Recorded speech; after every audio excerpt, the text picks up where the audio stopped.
on our Jeep here. I don't even know what year this is, but these body styles is affected by a ton of them have this issue. So you can tell we have bigger issues on our backside, but we got two major issues right out the gate. That's more important than all that. That is a walk in the park. So we have no AC. The AC system is charged. Compressor's not coming on. And we have no power windows, no locks, so no mirrors. So you know for a fact that no AC and no windows in North Carolina heat, nightmare. So I sweated my butt off bringing this thing home, but I'm too busy at work to work on this thing at work. So what we're chasing is the most common issue, which is broken wires in the driver's door. The driver switch controls all of your windows and doors in these vehicles, along with many other vehicles.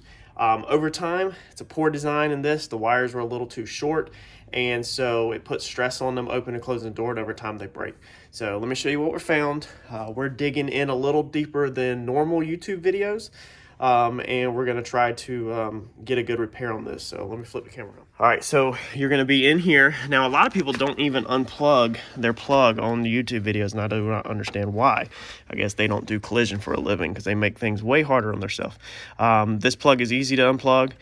You'll just have a clip on the top, clip on the bottom. This will be in your doors, so you'll take your rubber. It actually even says press right here across the top of the rubber. So you'll squeeze your rubber like this, that will pull the plug out, and then you'll undo your red safety clip, and then you'll unplug it from there. Our issues are deeper up in here. Now, this might be hard to capture because I'm doing one hand, but you can see right here, here's our first wire break, okay, right here at my middle finger. This wire is broke, and then if you pay careful attention to this tan wire right here, again, this is really hard. You see the distortion in the tan wire? So whenever I wiggle this, it feels weak right there. So I'm thinking we might have a wire break inside the insulation right there, and the insulation is still over top of it. So that's definitely going to be power wires that run into your switch. So we need to get this plug out where we can easily work on it, and that is not going to be like the other YouTubers where you sit here and try to fight it inside of this thing. I've even seen another guy that I watched earlier, just to refresh my memory because I knew about this issue, but I just wanted to refresh my memory. He recommended cutting through your boot. It's an absolute nightmare. So I don't understand why people recommend that kind of stuff, because this stuff's not that hard. So we took our kick panel out right here. It was 3 screws down in here, little Phillips screws. They went down through like that. Our kick panel's out, and now we're going to come in here, and what I'm going to do to make myself a little bit of room is I'm going to take these 3 screws out right here, or maybe it's just 1. Looks like it might be 3, but we're going to get this little guy out of our way because we're going for that wire right there, and this rubber right here seems extremely difficult to get out, or extremely tight. So we're going to get this guy out of our way, and if we need to drop this thing off of, you know, the kick panel over here, we'll do that too. So let's get this out of the way, and then let's see if we can get this pigtail in here. If we can get this pigtail in here, then we'll be able to slide the boot up and give ourselves all the room we need to repair this wire with a good joint. All right, so what we've done now is we have pushed our rubber way up here beside the computer. So it's, or not the computer, this connection. So it is out of its hole right there. And we have shoved, you know, this thing way up there to where the pigtail ends, where it ties into the other one. So it took some force, and I did have to take this and bend this over because I don't feel like taking it off. But they gave us plenty of room because, as you can see, our brake is right there. So that's our brake. All right, so we are going to repair this brake, and we're going to check this tan wire right here where my fingernail is for a brake behind it also. All right, now what I've tried to do for y'all is cut back some of the insulation so you can see it without me cutting the wire. If I can get it to focus, hard to do one-handed. But you can see that that wire is clearly broke. Okay. All right, there you see the strands and how easy it is to move. So this is your power wire, this is your ground wire. That wire clearly has a break inside the insulation, but the insulation was not broke yet like this one was. And all I've done is put a crimp on it. That's gonna be, you know, plenty. So we're gonna go ahead and cut this all the way through, and then we are going to strip this back, put another one on, you know, another crimp on that one, and then run this back through the door, plug it in, and see if we got all of our stuff back. Okay, so we got it snaked back through, and we've got all of our rubber set back in there, okay? it sets in a little groove, so you're gonna have to fight with it, the inner and the outers. And then you might have, yours might be this mess, okay? This rubber needs to go on this plastic, okay? There's a little lip inside this rubber right here. That rubber goes around the edge of this. Once you get it around the edge of this, then this goes on there like that. This is backwards. If you turn this around, spin this around, you got this little prong right here. It slides inside of that track. Well, being a pain one-handed, there we go. So it's gonna slide down inside of that track. Your rubber will be on this. You gotta put this on first, then you plug this back into your door plug, and then you push the whole thing in. It will clip in, the rubber will seal up, you won't have no cut rubber, and hopefully everything will work. So let's button this up, and then let's try our switches. This is what it should look like when everything is seated on it. Your rubber is seated around your plastic. Make sure it is over that lip. And now we're gonna plug it in and put it back inside the door.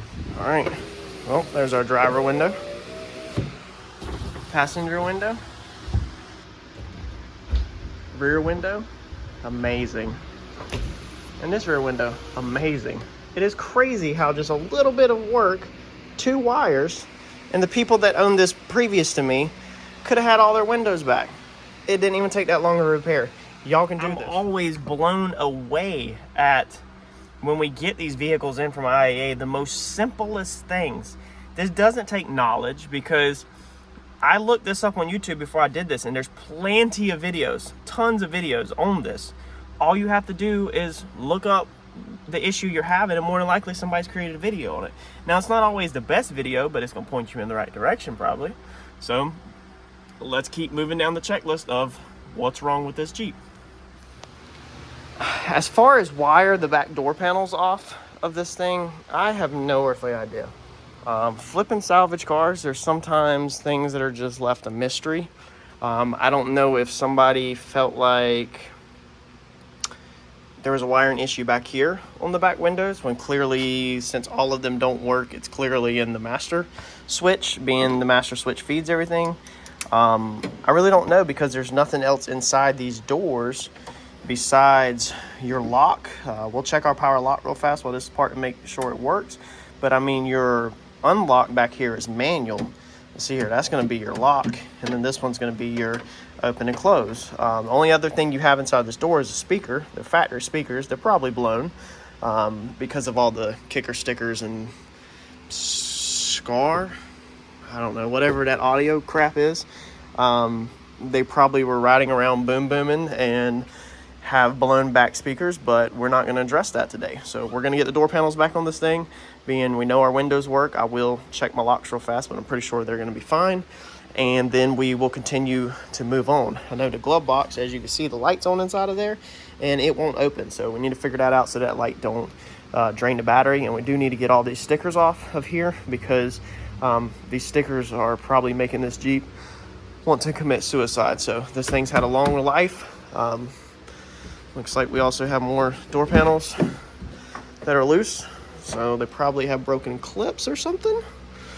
I don't know. We will get to that, but we're going to try to breathe a little bit of life back in this guy and save it from the hell that it looks like it has been through. So we have went through here and untangled it of its wiring nightmares.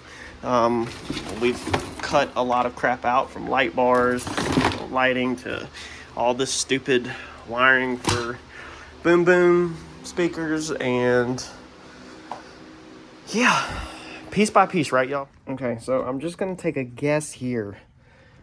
I went to put the door panel on, and the door panel is missing like most all of its clips, actually. So I'm gonna take a wild guess here that, being the door panel was missing clips,